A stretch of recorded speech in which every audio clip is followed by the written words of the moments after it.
श्री रामकृष्ण वचनामृत प्रसंग। विजय कृष्ण गोस्वामी आदि के प्रति उपदेश। वचनामृत 14 दिसंबर 1882।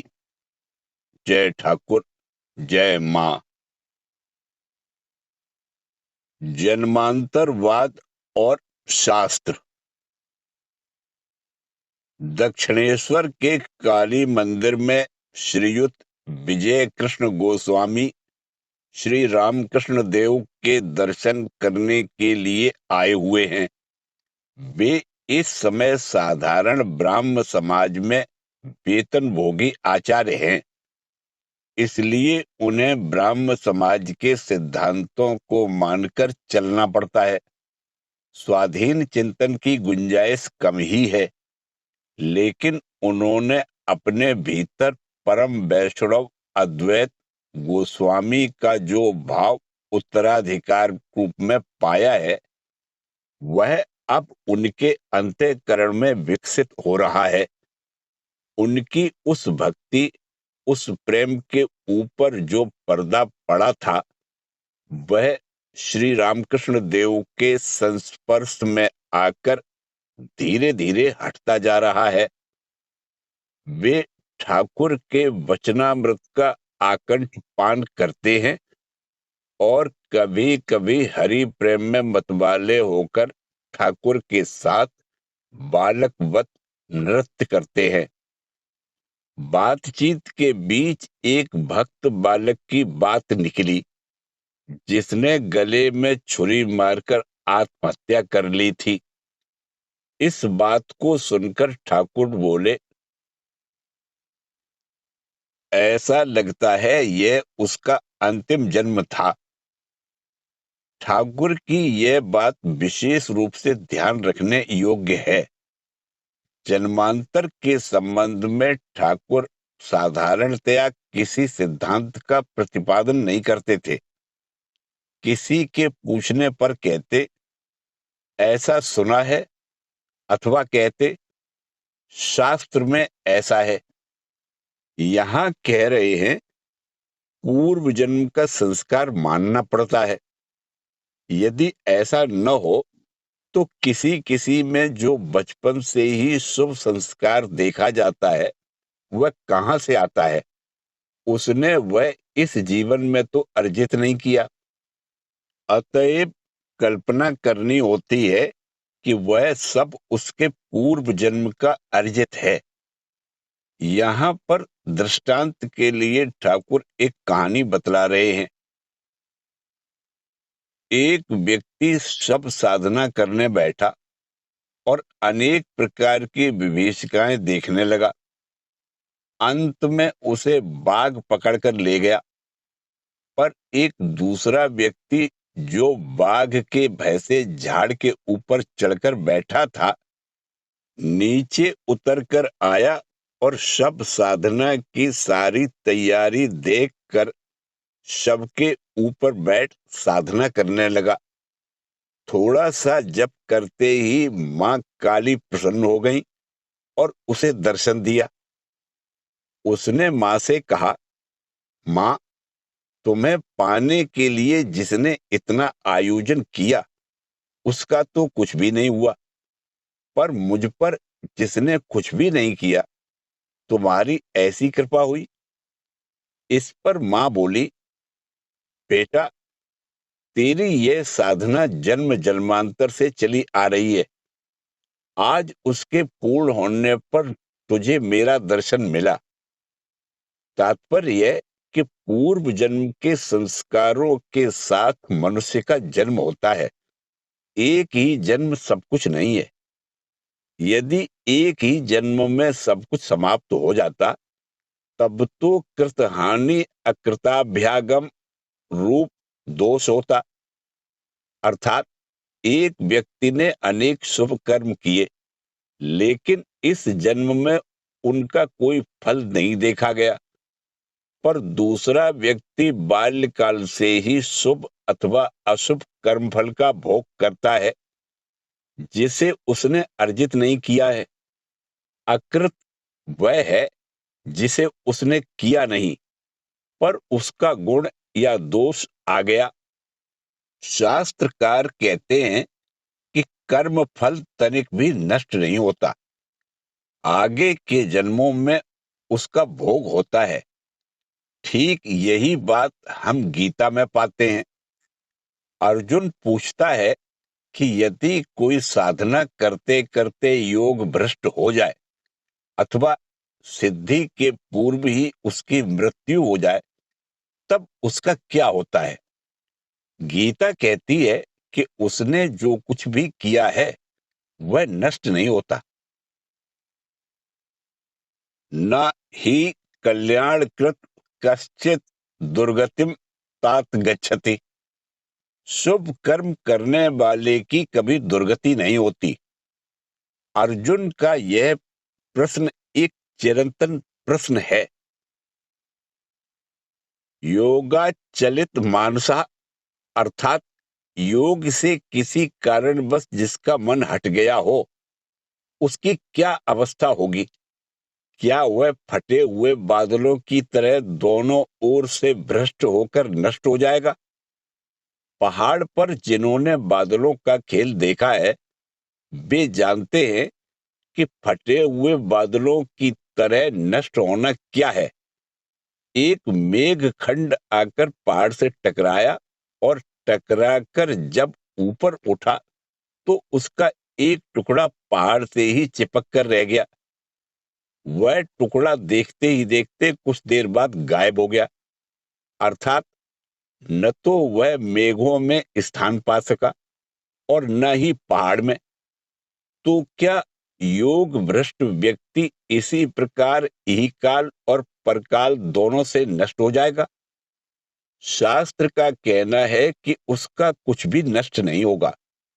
इस जीवन में उसने जो कुछ किया है वह उसके लिए आगामी जन्म में पाथेय बनेगा, जिसको लेकर वह आगामी जीवन प्रारंभ करेगा। यही कारण है कि भिन्न भिन्न व्यक्ति भिन्न भिन्न संस्कार लेकर जन्म लेते हैं।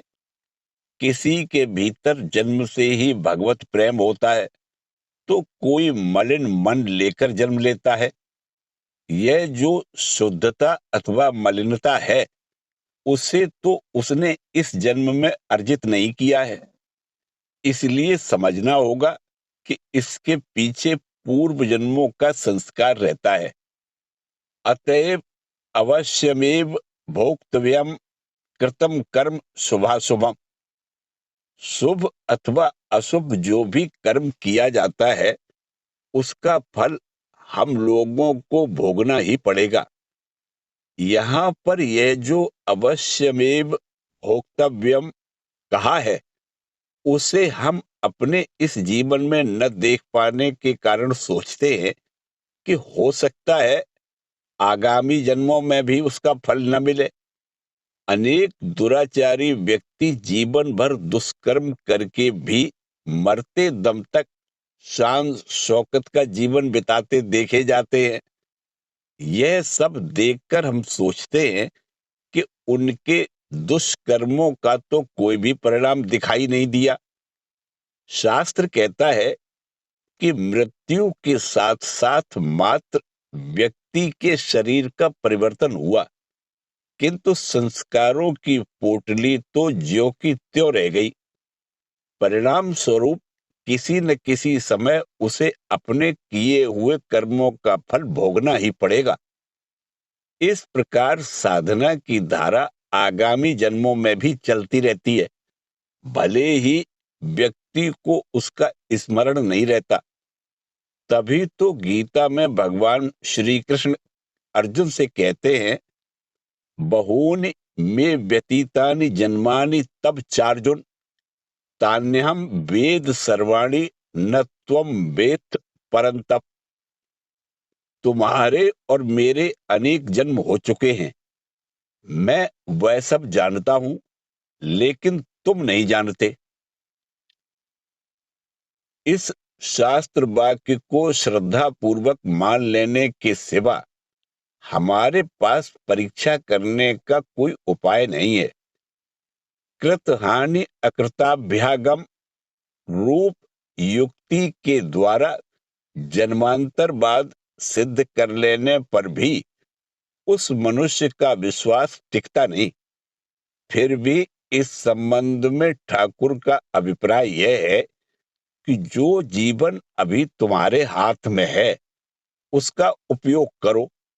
अगला या बाद वाला जन्म जो पहुंच से बाहर है उसके संबंध में दिमाग खपाने से क्या लाभ। जो जन्म तुम्हारे हाथ में है उसका उपयोग करो। उसके पश्चात यदि जन्मांतर है तो उसका भी उपयोग होगा, और यदि नहीं है तो भी कुछ नष्ट होने वाला नहीं है। श्री रामकृष्ण देव और बाइबल का कथन।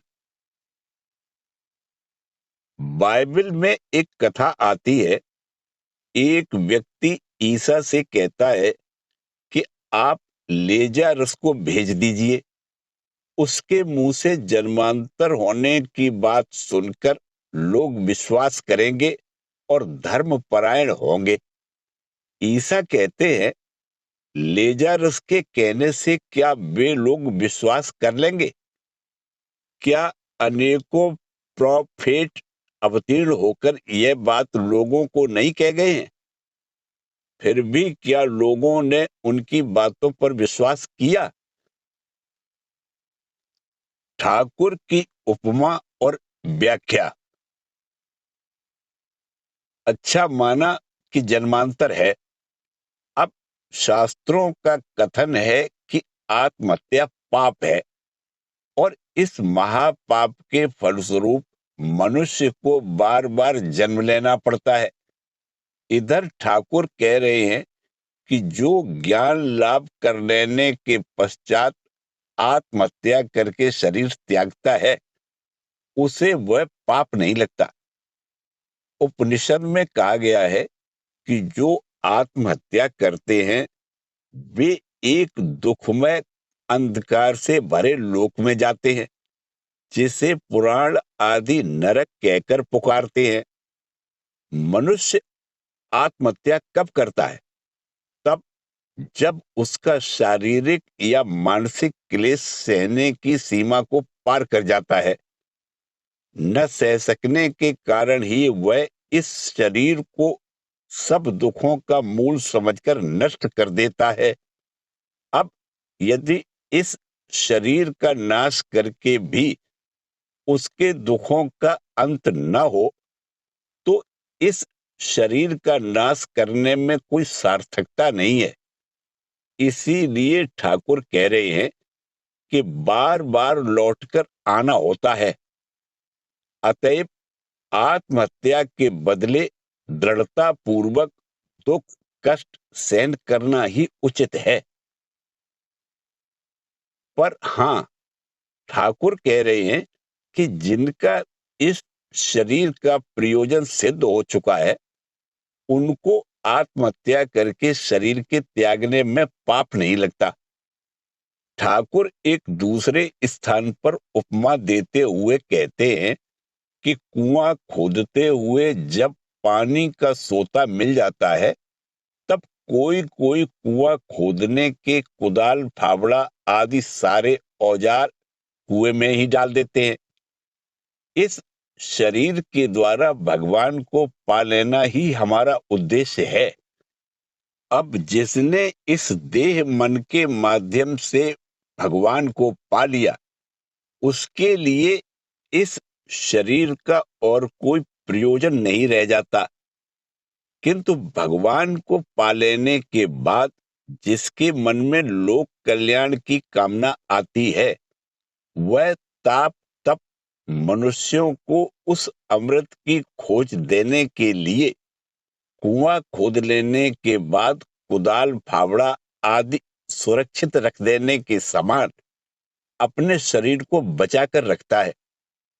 लेकिन भगवान को पा लेने के पहले जो आत्महत्या करता है उसके लिए यह बड़ी ही दुर्भाग्यजनक बात है, क्योंकि तब भी उसके द्वारा अपने शरीर से भगवान को पा लेना संभव हो सकता था। इस संभावना के रहते हुए अपने शरीर को इस प्रकार नष्ट करना उसके लिए अनुचित है, हानिकारक है। यह समझाने के लिए ठाकुर कह रहे हैं कि शरीर के प्रति इतनी तुच्छ बुद्धि रखना उचित नहीं है। यह शरीर भगवान का मंदिर है और इस मंदिर में भगवान की प्रतिष्ठा करना ही हमारा उद्देश्य है। इसलिए उसे स्वस्थ, सुंदर और सबल रखना होगा। जो यह नहीं करता वह अपनी दुर्बलता का परिचय देता है। उसकी यही दुर्बलता उसे अधिकाधिक कष्टप्रद अवस्था में ले जाती है।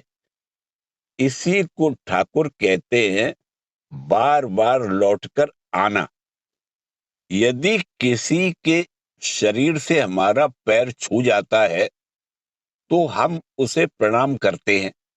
हम यह जो प्रणाम करते हैं वह उस भगवान को करते हैं जो इस देह रूपी मंदिर में वास करते हैं।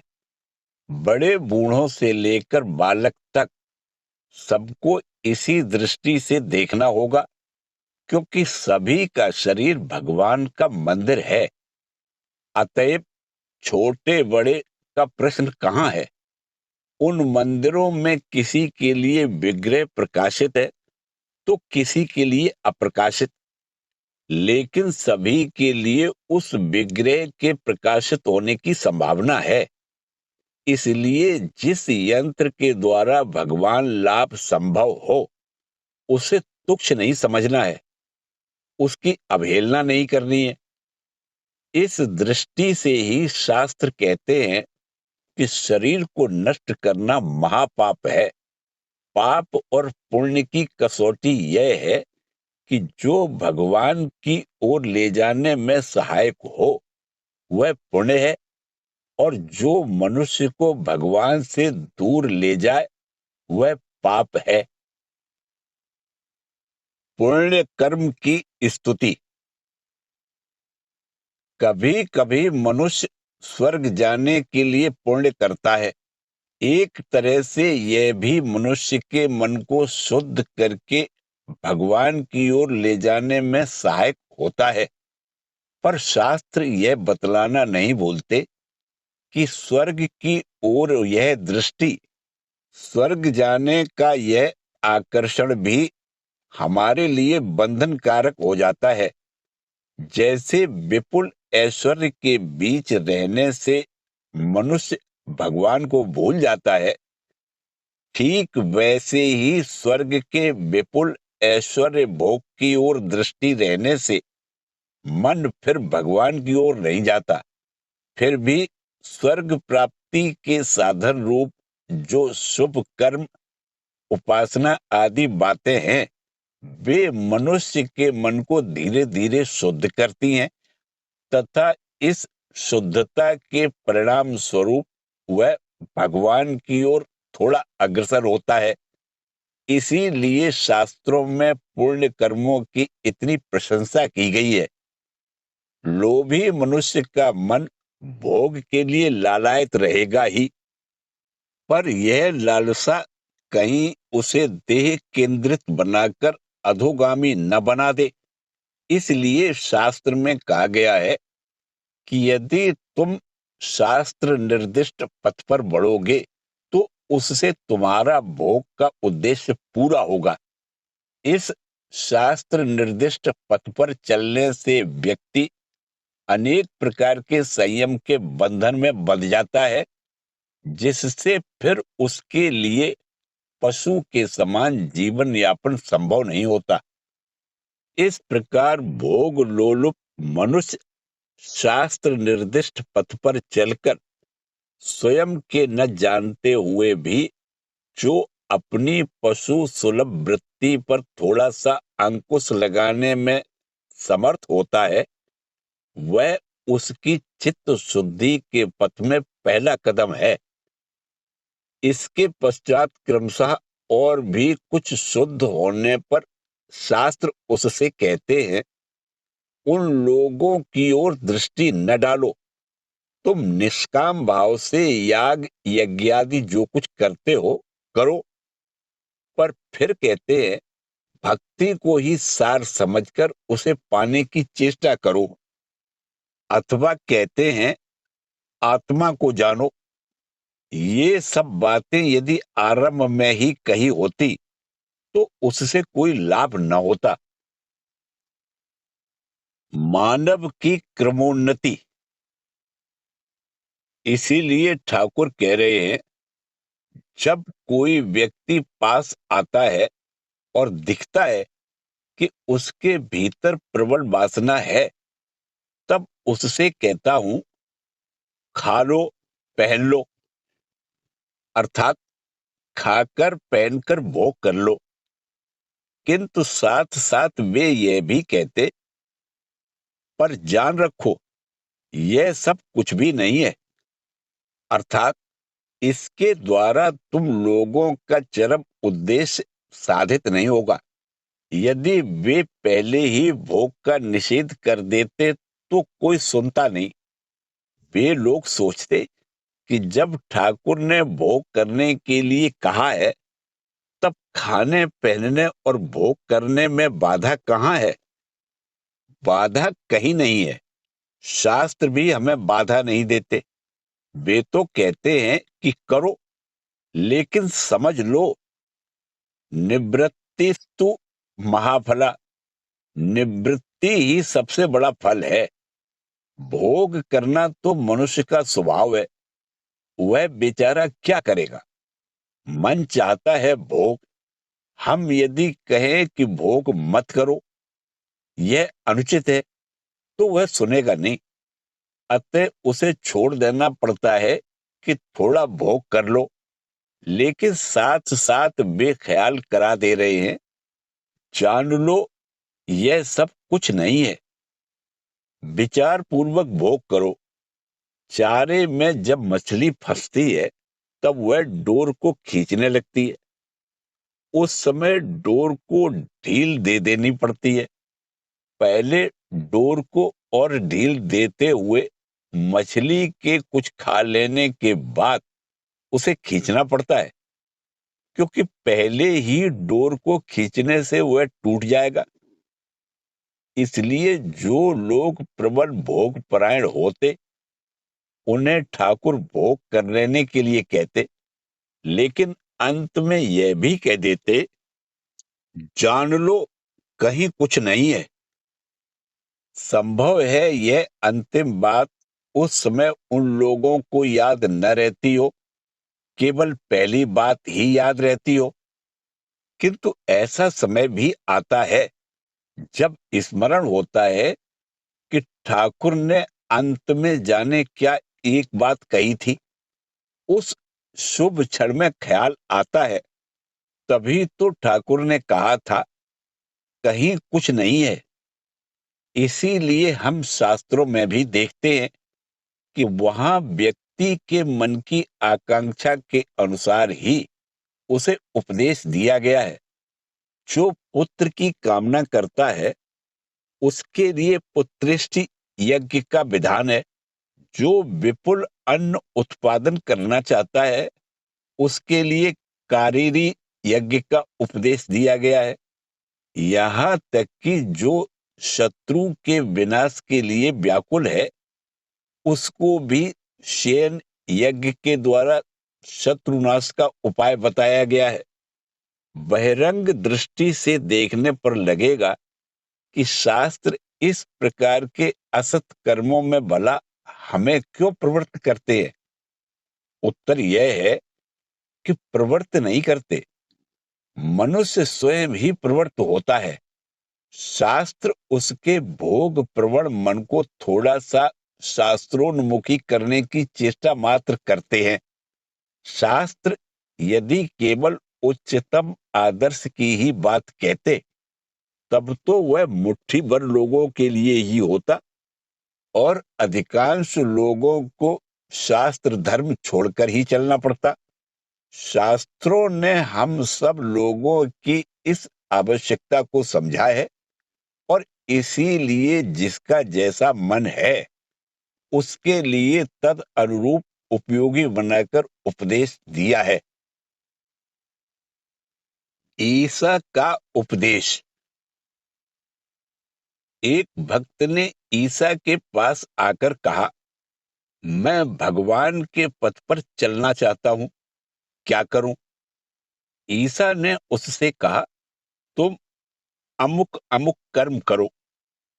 वह बोला, मैं तो यह सब पहले से ही करता आ रहा हूं।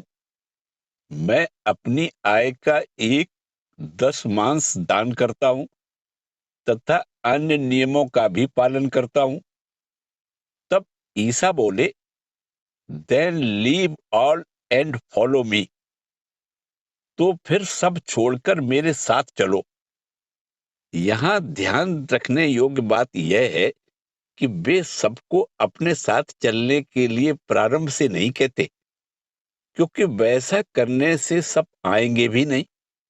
2-4 लोग ही संभवतः उनकी पुकार सुनेंगे, बाकी सब तो अपने अपने रास्ते चलेंगे। इसीलिए उन्हें उन लोगों का रोक अच्छा करना होगा, मरे हुओं को जिलाना होगा, जल के ऊपर पैर रखकर चलना होगा। बाइबल पढ़ने से लगेगा कि सारा चमत्कारों से भरा है। तो क्या ईसा मसीह को और कोई काम नहीं था जो इस प्रकार बाजीगर की तरह चमत्कार दिखाते हुए घूमते रहते थे?